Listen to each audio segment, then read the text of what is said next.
kepala daerah, oknum-oknum, ngeri. Negara kita ternyata sudah dalam ambang mengerikan, menakutkan. Ada sebuah bandara yang sengaja dibangun tapi beroperasi tanpa pengawasan sebuah negara,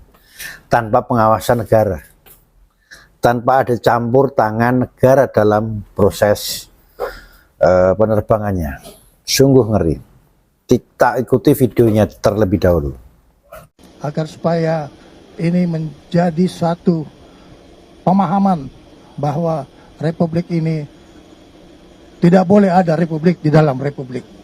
Di Morowali, sebagaimana teman-teman juga melihat beberapa latihan simulasi, baik itu dalam rangka intercept terhadap pesawat-pesawat yang dimungkinkan mempunyai indikasi kegiatan ilegal,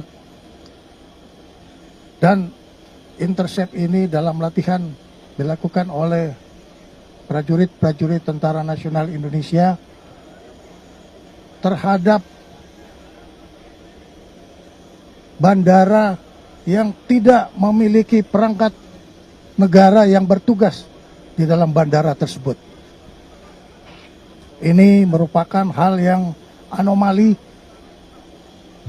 di dalam negara Kesatuan Republik Indonesia, yang kita harus menegakkan regulasi, tapi ternyata masih terdapat celah-celah yang merupakan kerawanan terhadap kedaulatan ekonomi, bahkan juga bisa berpengaruh kepada stabilitas nasional. Nah, video tadi jelas bahwa Menteri Pertahanan Pak Syafri lebih ekstrim mengatakan negara dalam sebuah negara, sangat-sangat mengerikan. Nah, di situ dikatakan bahwa bandara di Morowali itu dibangun sudah dan beroperasi sudah belasan tahun. Kenapa saya katakan mengerikan? Bandara itu adalah pintu masuk keluar masuknya manusia dan barang dari satu negara ke negara yang lain. Lewatnya bandara, salah satunya. Nah, masuk bandara itu ada aturannya. Manusia keluar masuk bandara, mau terbang ke luar negeri harus ada paspor, harus melewati imigrasi. Harus ada imigrasi, diperiksa dulu dicek dulu oleh pihak imigrasi, data kelengkapannya, ada KTP, paspor dan segala macam. Kemudian juga barang bawaannya pun betul-betul diawasi. Ada barang-barang tertentu yang tidak bisa masuk ke pesawat, tidak bisa keluar ke negara lain, atau demikian juga masuk ke negara kita. Semua negara ada aturannya. Nah, barang yang masuk ke negara kita mestinya melalui pabean atau ada bea cukainya, ada pajaknya. Nggak sembarang orang bisa membawa produk atau barang ke negara kita dalam tanda petik, artinya dalam jumlah banyak.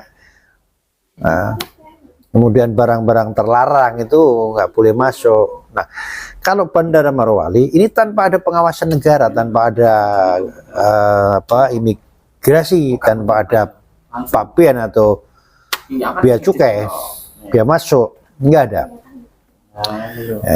Jadi selama berpuluh-puluh tahun atau berbelasan tahun, banyak orang luar negeri masuk ke Indonesia dengan tujuan tidak betul, dan barang-barang yang nggak jelas, barang-barang terlarang atau ilegal masuk ke negara kita. Kenapa? Saya pastikan bahwa orang yang masuk ke Indonesia lewat Morowali itu orang-orang yang nggak jelas tujuannya, yang nggak baik tujuannya. Kalau tujuannya baik pasti lewatnya bandara resmi, tidak Morowali. Tidak Morowali. Barang-barang yang legal juga tidak mungkin lewat di Morowali.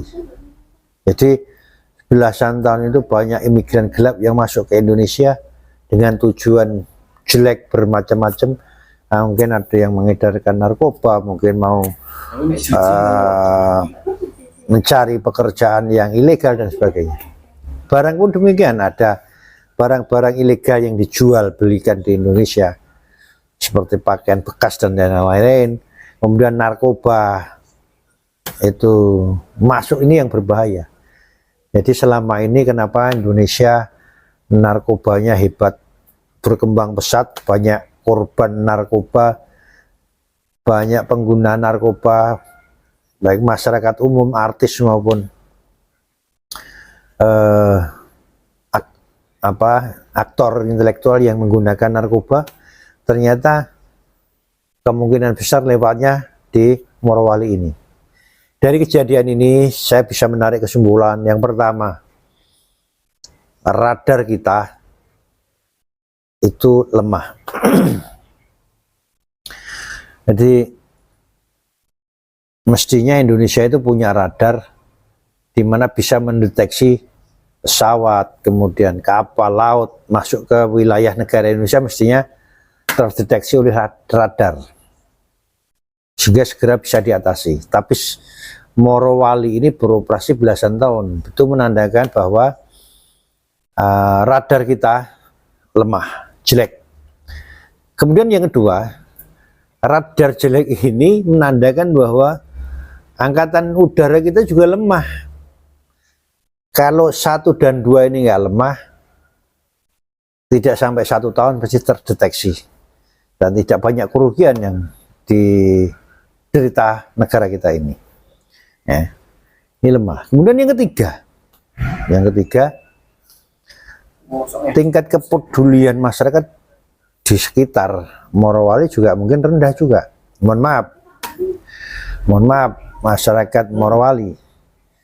Ini hanya kemungkinan prediksi saya ya. Karena seharusnya ada bandara yang tidak ada kontrol dari negara ini, mestinya ada yang melaporkan. Dan yang keempat, banyak oknum yang terlibat di sini. Mulai dari kepala daerah, oknum-oknum pegawai daerah yang ada di Morowali dan sekitarnya, pasti itu ada mainnya. Nggak mungkin nggak tahu, karena setiap hari banyak pesawat yang keluar masuk dari situ, nggak mungkin dan nggak ada yang tahu. Dari pembangunannya sih seharusnya sudah terdeteksi. Kemudian oknum yang terlibat bisa saja dari aparat hukum, entah itu tentara, TNI, entah itu polisian dan sebagainya. Tapi saya acungi 2 jempol untuk Pak Prabowo. Pak Prabowo melakukan gebrakan, TNI dibuat program, TNI melakukan latihan perang dan sebagainya di tempat-tempat yang berdekatan dengan tambang-tambang ilegal yang akhirnya juga menemukan Morowali ini.